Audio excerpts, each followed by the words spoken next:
Bien, vamos ahora a retomar nuestra actividad. Quisiera yo presentar en la pantalla un cuestionario que ustedes encontraron en la página número 15. Vamos a ir respondiendo verdadero o falso. 1. Los judíos estuvieron sometidos a los romanos a partir del 63 a.C., cuando fueron conquistados por Pompeyo. Tenemos que decir que esto es efectivamente cierto. 2. En la sinagoga se ofrecían sacrificios de animales como culto a Dios. No, la sinagoga era el lugar de oración y no de sacrificios, que era solo el templo. 3. El sumo sacerdote presidía el Sanedrino Tribunal Supremo. Verdadero. 4. Los celotas consideraban como adversario principal a los romanos y a sus colaboradores. Verdadero. 5. La diáspora egipcia de Alejandría fue el grupo más importante de los judíos que vivía fuera de Palestina. Verdadero. 6. Una cortina separa el lugar santo del lugar santísimo en el templo de Jerusalén. Verdadero. 7. Los romanos destruyeron el templo de Salomón y los babilonios destruyeron el segundo templo. Falso. Los romanos destruyeron el segundo templo. El templo de Salomón lo destruyeron los babilonios. 8. La Pascua, Pentecostés y las tiendas eran fiestas de peregrinación. Verdadero. 9. La Torá es la expresión de la voluntad de Dios y ha inspirado una profunda espiritualidad. Verdadero. 10. La limosna expresa la voluntad de Dios porque es un acto de justicia a favor de los pobres. Verdadero. Bien. Con esto tenemos respondido el cuestionario y podemos ahora sí pasar a nuestros apuntes y ver el programa que tenemos enfrente. Hemos ya tratado el contexto literario en las unidades 1 y 2, el contexto social en las unidades 3 y 4, todavía el contexto social, pero ya contexto cultural en el tema número 5. Y vamos a entrar ahora en el tema número 6, la cultura mediterránea del siglo I y sus sistemas simbólicos. Así pues, les invito a que pasemos a la página número 16 de nuestros apuntes. Ahí encuentran ustedes el tema, la cultura mediterránea y sus sistemas simbólicos. Vemos entonces cultura y vemos sistemas simbólicos. Este tema es muy particular. Normalmente nosotros interpretamos el Nuevo Testamento desde nuestras ideas y eso no ayuda mucho. Es importante conocer la cultura en la cual se produjo y a la cual está dirigido el Nuevo Testamento, por lo tanto, los sistemas simbólicos, porque esos sistemas definen y reproducen el poder social, la manera como se vive en esa sociedad, marcan los límites del grupo por medio del simbolismo y ordenan y le dan sentido social a un universo caótico. Por lo tanto, la antropología cultural nos ha ofrecido unas buenas herramientas para conocer ese mundo mediterráneo en el cual surgió el Nuevo Testamento.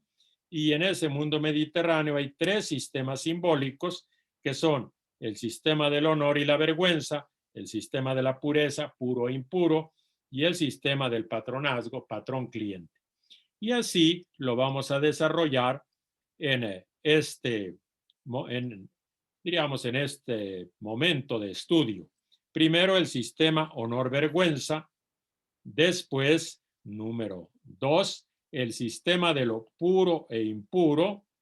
Vamos al número 3, el sistema del patrón-cliente, y si nos da tiempo decimos algo sobre la familia greco-romana, que nos va a ayudar a comprender mucho el Nuevo Testamento. Vamos a abordar entonces ahora el tema del honor y la vergüenza. Lo vamos a hacer primero definiendo qué cosa es el honor, las clases de honor, Luego, la vergüenza también y sus clases o sus tipos. Y luego, el honor es algo que debe defenderse. Hay que defender el honor. Vamos a ver, ¿qué cosa es el honor? Eso para nosotros nos resulta bastante claro. El honor es, pues, el estatus que alguien reclama en la comunidad para que sea efectivamente reconocida esa pretensión de estatus o de nivel social.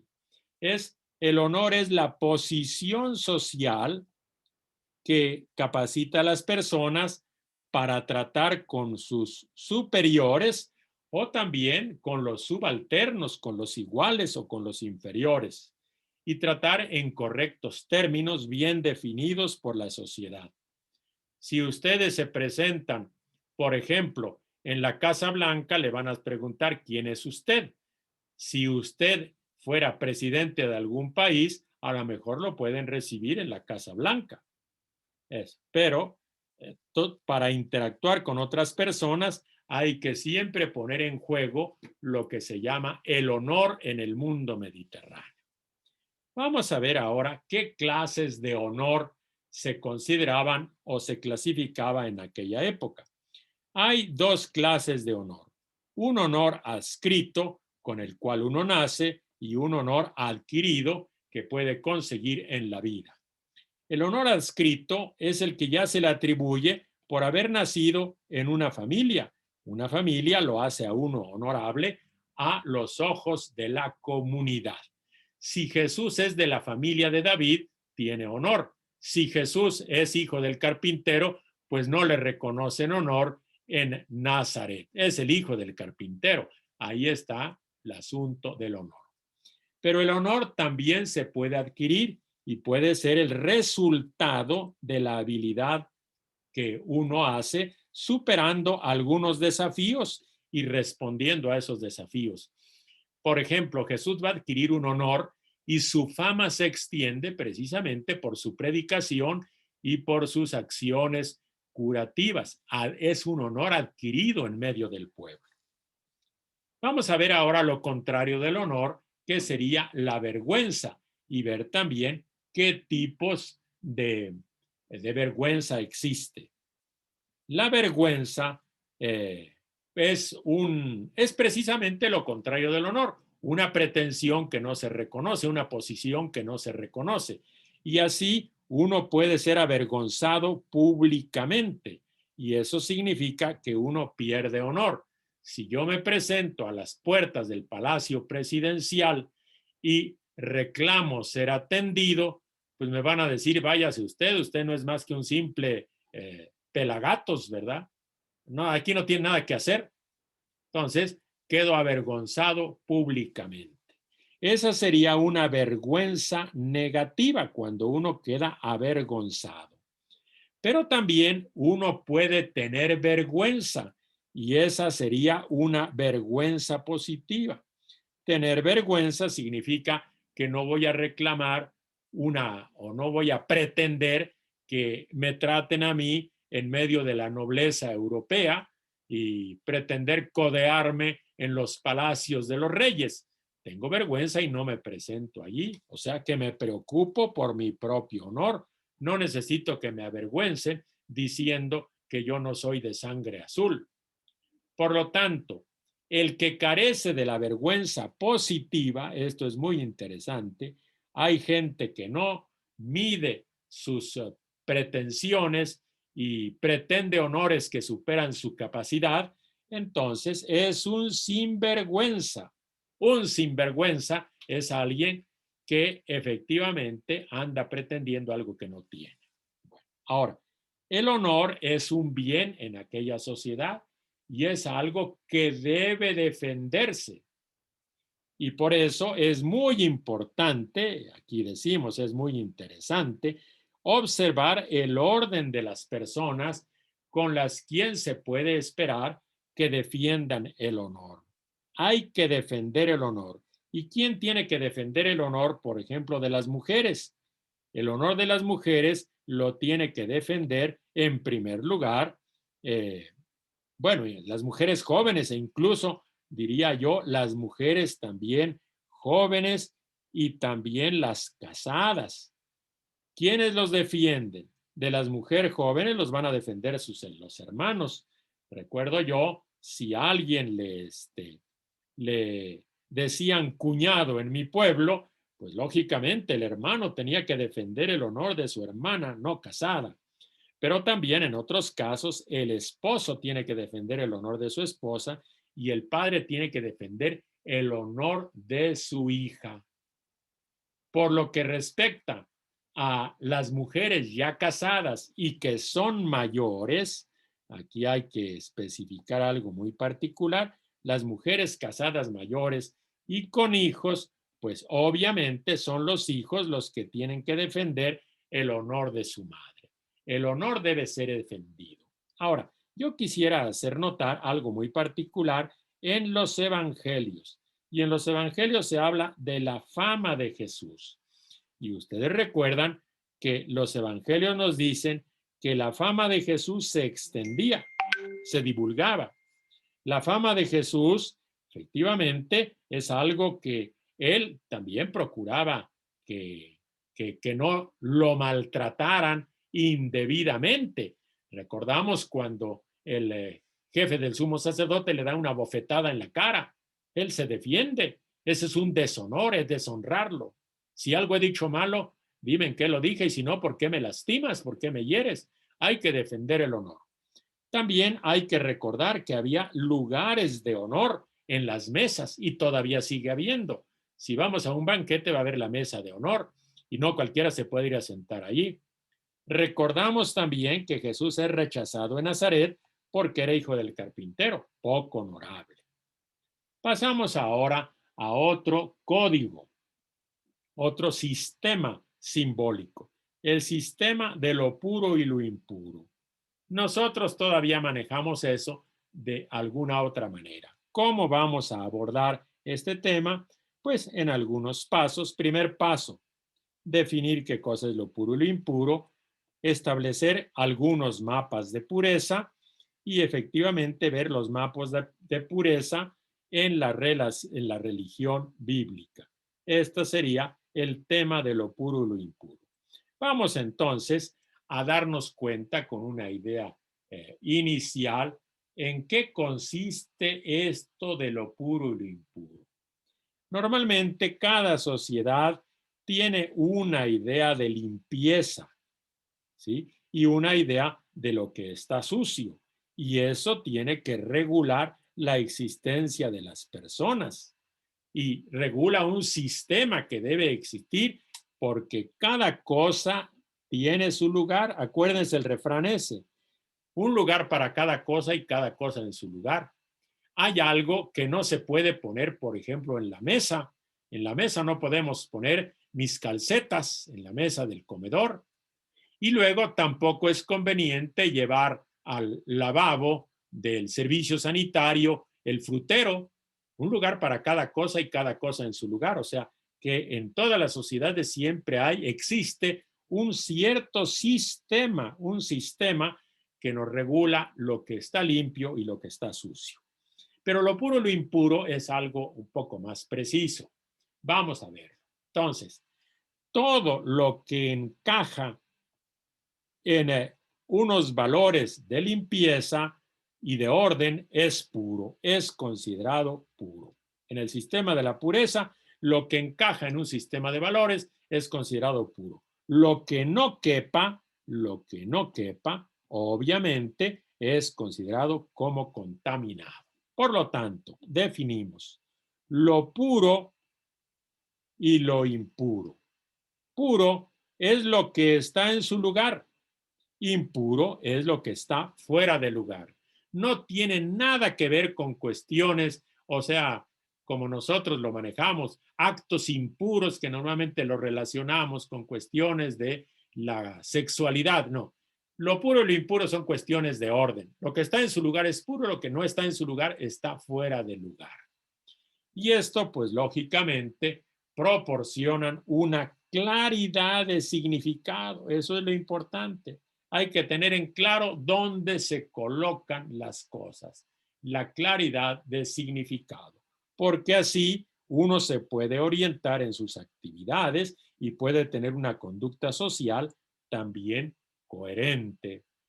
Por lo tanto, los adjetivos puro e impuro se aplican a personas, personas puras e impuras.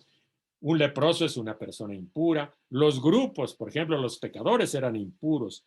Algunas cosas son puras, otras impuras. Hay tiempos que son muy puros, muy santos, y también hay lugares muy puros y muy santos y lugares inadecuados. Un basurero es un lugar impuro. Un corral donde están los excrementos de los animales es un lugar impuro. Entonces, todo se organiza en la sociedad. Y por lo tanto,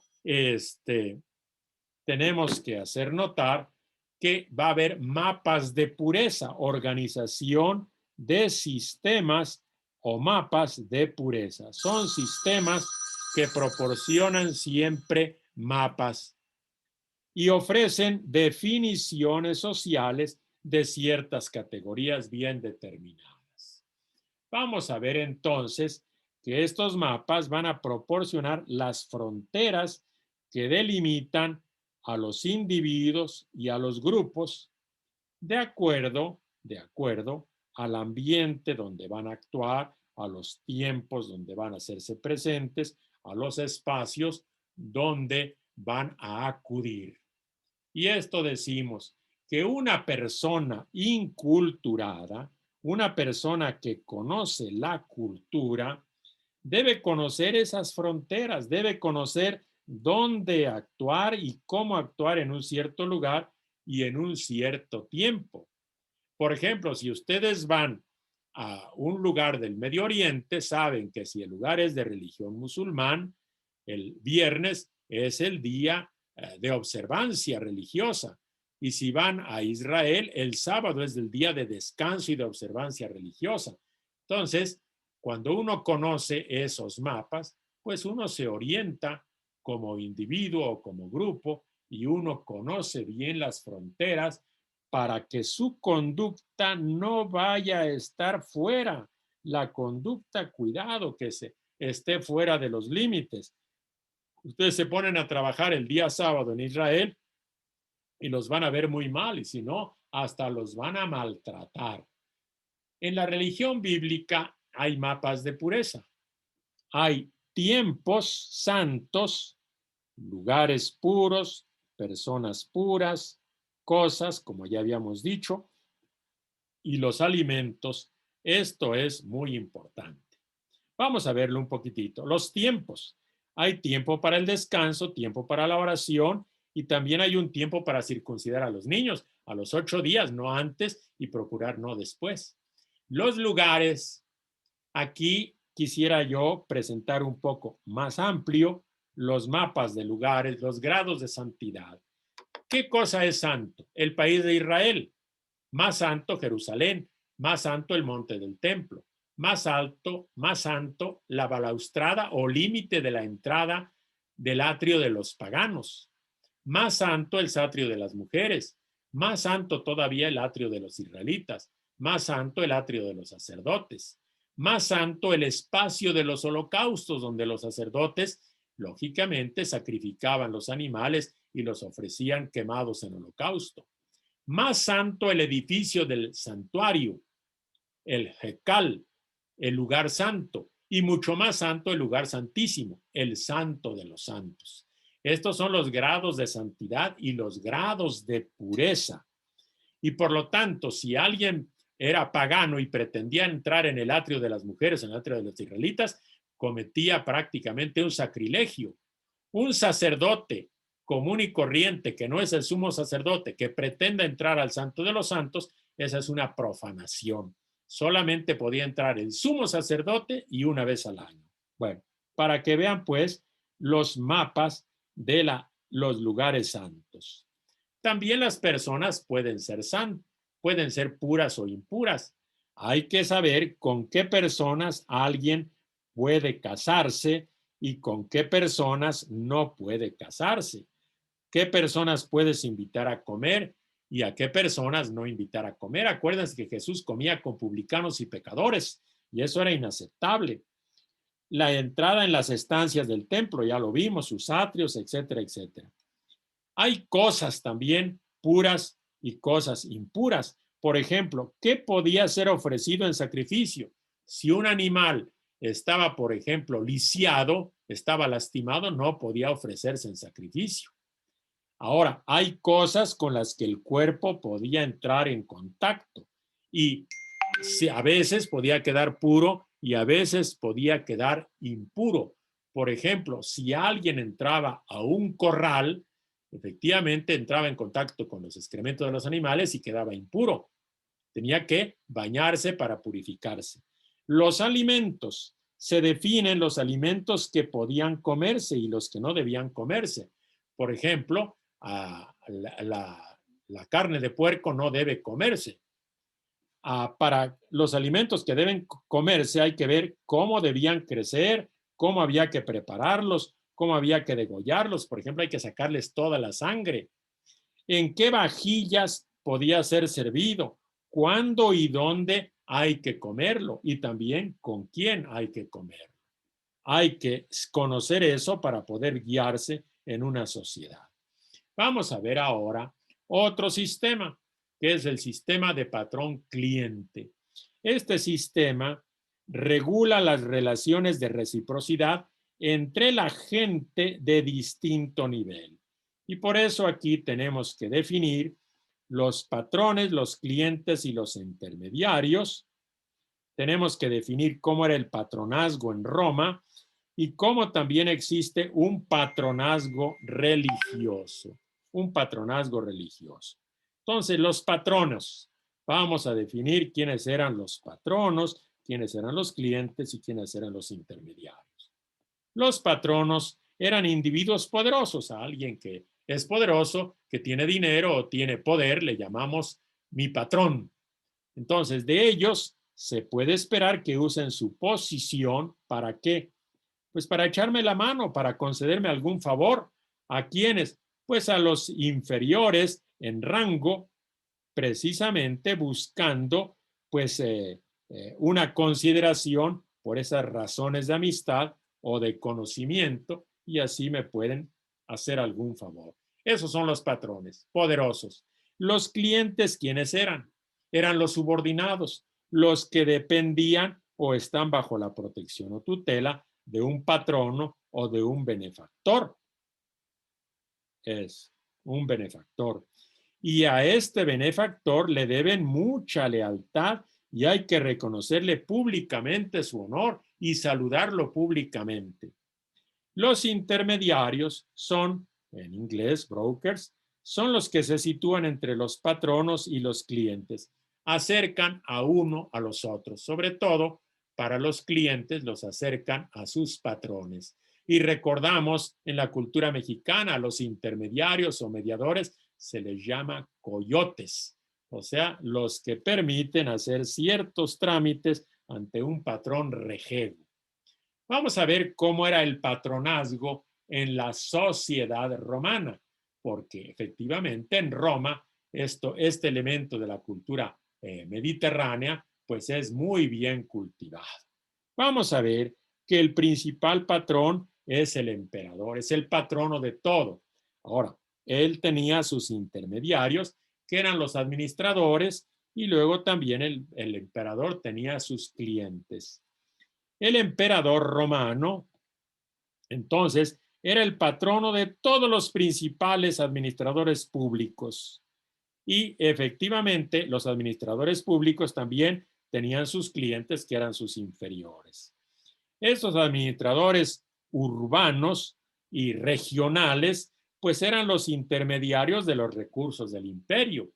Aquí hay que acudir a ellos para tener ciertos beneficios del imperio. ¿Y los clientes quiénes eran? Pues eran los que dependían de la generosidad del César o de los intermediarios para poder sobrevivir. Pero este esquema de patronazgo también funciona en el campo religioso. En los evangelios hay que verlo. Dios es el patrón. ¿Está claro? Ahora, los santos y los profetas como Jesús son los intermediarios de Dios y tendremos que decir que todos los simples fieles son clientes del favor de Dios. Que esto nunca se nos olvide y todavía sigue funcionando. Por ejemplo, los santos patronos, santos patronos.